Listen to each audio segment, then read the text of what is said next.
Dear students, आज हम कक्षा 8 सामाजिक विज्ञान की कार्य पुस्तिका अध्याय 2 धर्मनिरपेक्षता की समझ का हल करेंगे। आओ स्टार्ट करते हैं। अध्याय 2 धर्मनिरपेक्षता की समझ। तो क्वेश्चन नंबर 1 देखता है पार्ट क्या कह रहा है। उपरोक्त चित्र में अलग अलग निशान किसके प्रतीक हैं। तो ये जो हमारा पहला निशान है ये मुस्लिम धर्म का है, दूसरा सिख धर्म, तीसरा ओम जो है हिंदू, और ये जो है ईसाई धर्म का निशान है।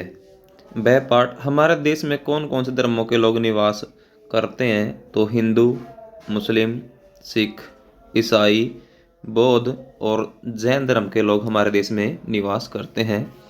सहपाठ तुम्हारे गांव कस्बे में कौन कौन से धर्म को मानने वाले लोग रहते हैं। तो मुस्लिम, ईसाई, हिंदू, सिख। ये आपके आसपास जो दूसरे धर्म के लोगों के लोग रहते हैं, आप उनको लिख सकते हो।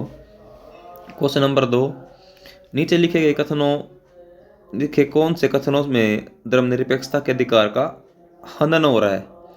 अपने ध्यान से पढ़ना है। धर्मनिरपेक्षता के अधिकार का हनन हो रहा है, सही या गलत का निशान लगाकर बताओ। तो ए पाठ कह रहा है सभी लोगों को अपने धर्म अनुसार पूजा पाठ करने की स्वतंत्रता होना। तो ये धर्मनिरपेक्षता का अधिकार का हनन नहीं है, तो आप गलत लिखोगे यहाँ पर। वह पाठ किसी विशेष धर्म के पूजा घरों को तोड़ा जाना, तो ये अधिकारों का हनन हो रहा है, तो ये बात सही होगी। सह पाठ सरकारी ऑफिस में देवी देवताओं के चित्र लगे होना, ये किसी के अधिकारों का हनन नहीं है, तो आप इसको गलत करेंगे यहाँ पर। लोगों को अपने धर्म से निकलकर दूसरे धर्म को अपनाने की स्वतंत्रता होना, तो ये भी धार्मिक अधिकारों का हनन नहीं है। यह पाठ सरकारी स्कूल में धार्मिक प्रार्थना होना, तो ये आपका गलत होगा यहाँ पर। रह पाठ किसी राज्य सरकार द्वारा एक धर्म विशेष के लोगों को प्रताड़ित करना, तो ये धार्मिक अधिकारों का हनन है।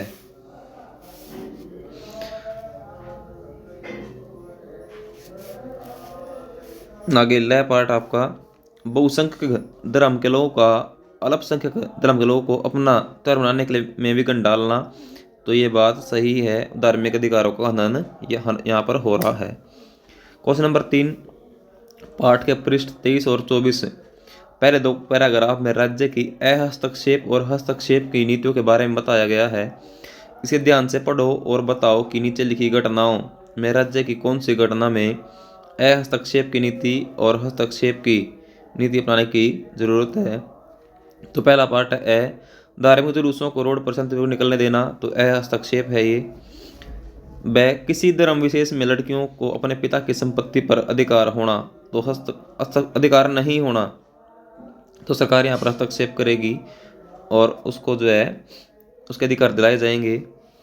शादियों का बारात का रोड से गुजरना हस्तक्षेप है।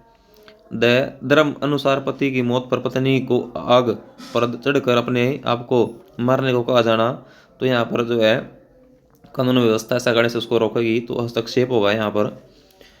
4 क्वेश्चन है तुम्हारे अनुसार एक धर्मनिरपेक्ष राज्य और एक धर्म विशेष राज्य में क्या अंतर हो सकते हैं, लिखो। तो आपका आंसर है धर्मनिरपेक्ष राज्य में राज्य का अपना कोई विशेष धर्म नहीं होता, सभी धर्मों को समान माना जाता है, सभी को अपने उत्सव आदि मनाने का अधिकार होता है। धर्म विशेष की बात हो रही है।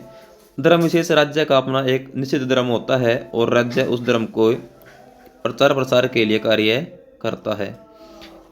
क्वेश्चन नंबर 5, तुम्हारे विद्यालय में कौन कौन से उत्सव होते हैं, इनमें से क्या कोई धर्म विशेष का उत्सव है, अगर हाँ तो तुम्हें क्या लगता है कि यह भारतीय संविधान में कही गई धर्मनिरपेक्षता के आदर्श के अनुसार सही है, क्यों या क्यों नहीं।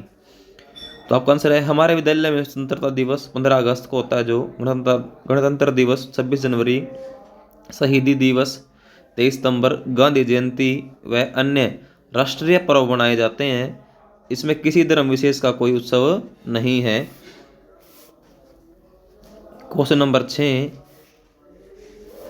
क्या तुम भारत के किसी विभाग में हाल ही में कोई ऐसी घटना बता सकते हो जहाँ संविधान के धर्मनिरपेक्ष आदर्शों का उल्लंघन किया गया हो और लोगों को उनके धर्म की वजह से प्रताड़ित किया गया हो या मारा गया हो, तो इसका आंसर आपका नहीं होगा। भारत में फिलहाल में ऐसी कोई भी घटना नहीं हुई है।